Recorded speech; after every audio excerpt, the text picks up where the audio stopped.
He moved to Snoqualmie Falls because the logging company run out of timber.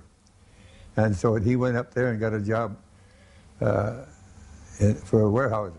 We lived there until I was in the 8th grade. And I wanted to finish the 8th grade there instead of moving to Issaquah, see. Mm-hmm.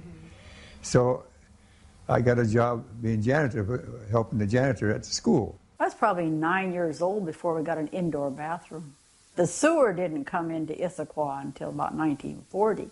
My brother Wilbur and I, we were the two oldest, so we got involved in a lot of the farming at that time. I had to milk 4 cows every day. And when I was 12 years old, I had to drive myself down because the cows were kept at my grandma's barn. My dad, he started us kids milking when we were just little. He says, you kids is good enough, doing well enough milking, you might as well start milking a few cows.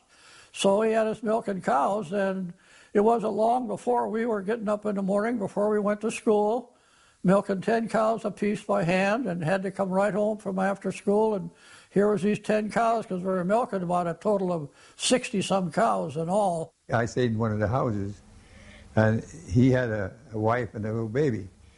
And I had to milk his cow in the morning, then walk over to the school and help him in the evening to sweep the schoolhouse, sweep all the stuff. And until I graduated out of the 8th grade. 1936 is when I started school in Issaquah.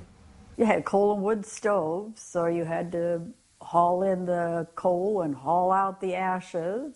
You didn't have any hot water.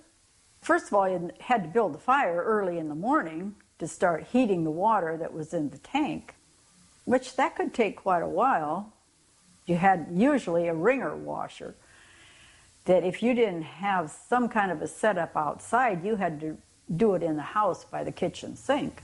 Then set up tubs to rinse the clothes in, and then take them out and hang them on the line. Hopefully it wasn't going to rain. If you did, you had a wooden rack that you hung the clothes on to dry by the stove.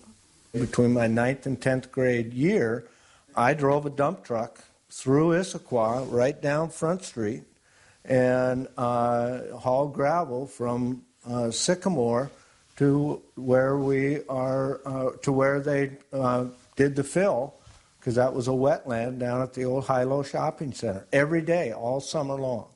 Plus we had calf pens to take care of and barns to clean, and didn't have much time to monkey.